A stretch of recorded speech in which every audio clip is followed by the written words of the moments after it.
Okay, now back to me. So, what were my takeaways, or what did I learn from the speech and language interview and from this FBA experience? Honestly, the speech and language interview I don't feel was as productive for me or as meaningful for me as the interview with the parents. And I'll tell you why. The speech and language teacher really, I think this is a new field for her, to be honest with you. And she pretty much let me to know that it is not she that diagnoses, or really, she tests all children the same. And if a child is on the spectrum, she said it's a compilation of her testing and the psychologist testing as far as academics. And then, of course, there's the physical, the doctor's testing. So I didn't learn as much from my speech and language interview as I did from the parent interview.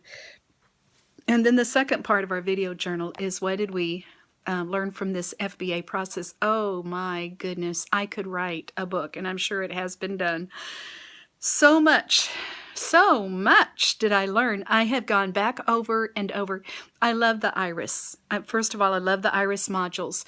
And this one was so entrenching. I mean, I got immersed in it. I got so immersed in it because oh my word, every time I probably read through those pages.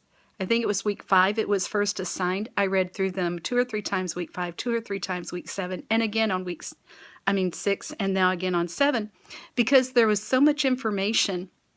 As I'm creating the homework that's due today, for the FBA process, as I'm creating that homework, I have to go back and refresh, because there was so, look like I have a halo. Let me sit on the other side of the room. Got my windows open to save electricity. Ah, there we go. Yes, that is my artwork behind me. I do paintings. But anyway, it's acrylic. So yeah, the thing that I learned, oh my goodness, from the interviews from these parents, I'm hearing the same thing. I interviewed one lady. I was going to use her son as the FBA analysis part, and ended up being she had a death in the family. And as I explained before, I work with homeschool families, and I only see my student 1 hour a week. So they missed 3 weeks in a row. She had to go out of state, the death in the family, the funeral, the family doings, whatever was going on. And so I wasn't able to follow through and do my observation. For him, I did have an ABC form filled out on him, but there were the other paperwork criteria that I was not able to follow through. So I went to my second choice, which was both boys, you would put them on the severe end of the spectrum. And they're both primary grades. They are about grades 1 and 2. Actually, the one is a 3rd grader on paper, but his levels are pre-primer as far as academics. And both fellas have behavior issues, and both fellas have a very difficult time staying engaged to the task. So I chose the one young man, and I did have the mother fill out an interview form, and I'm going to include that in my homework this week. But both mothers in the interview, both mothers had the same thing to say. Their boys get frustrated, and their boys go into self-mutilation or will try to seemingly hurt the adult that's nearby. Be it pinching, gripping, squeezing, biting. They are doing something to, I guess, vent their frustrations. I'm still learning, so it's still new territory for me. But what I get the biggest impression that I get is it's not to hurt you, which I didn't understand that. When I was teaching at the Beaumont School District, and I had my one little guy that was I used to call it wrestling with alligators. I would come home, they'd say, "What'd you do all day?" Well, Southeast Texas is on the border of Louisiana, so I said, "I wrestled alligators all day," and I wasn't kidding. But the little guy that we hated taking to field trips because he would bolt, and he was tall and lanky and 55 pounds of sinew and bone, and I mean, wiry little fella. And it literally, I had to learn the CPI nonviolent restraint. I remember going on a field trip where I had to hold him, and he was bucking against me, and my head was getting bucked up against the tree because there was no way I could let go of him. It was too dangerous. We would lose a child. And but he had to go on the field trips with us. We couldn't We couldn't discriminate, and his mother refused to go with to help us. And I really, really firmly believe in ABA. I do believe in ABA. I've seen the difference with children with it and the children without it.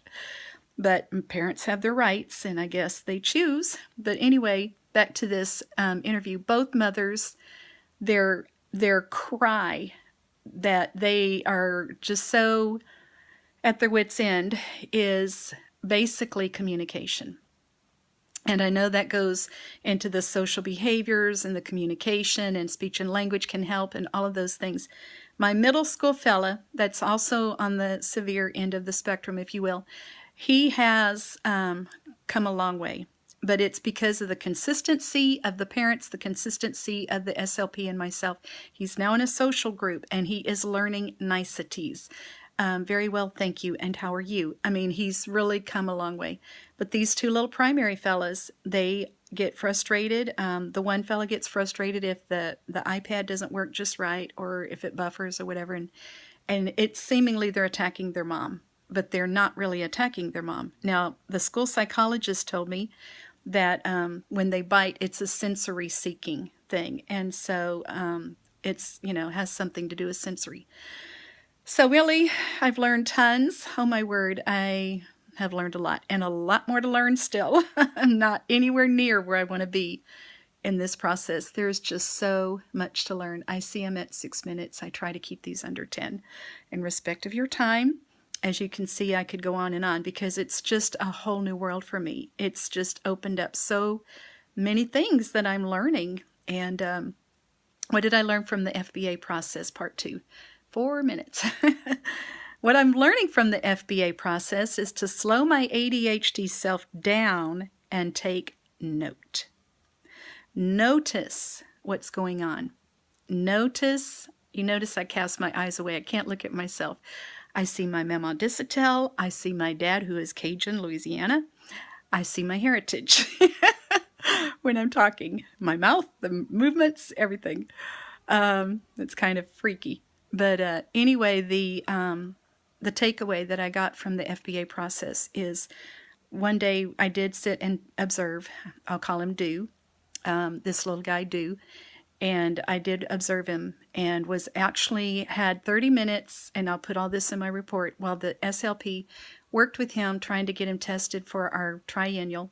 I actually sat there and did the tally marks, I did the stopwatch, I did the process. And it amazed me how much is wasted time. I'm just going to be honest with you. How much time is wasted trying to correct his behavior, trying to get him to sit still, trying to get him engaged. We did have a productive, probably 8 to 10 minutes out of about 30. I was pleased, to be honest with you, because I think that was a maximum for him. But it really showed me that we need more training. I'm telling you, we need more training. The SLP needs training. I need training. We all need training. If we're going to be able to reach these little fellas, we've got to know what works. And this class has been invaluable. I did read our assignment, and I wish they had included a child on the spectrum, a severe, if you will, case, so that we could know what to do. I mean, I'm going to apply everything I'm learning, but this is far-reaching, and I am going to go ahead and sign off under 10 minutes. Until next time, this is Belinda. I'm learning lots, and I so appreciate these classes. It was a pain in the hiney to find out I had to take these at first. The money is, a little bit of a strain there, but I'm so glad that I have to take these classes because they really are fruitful. And have a good week. Thank you.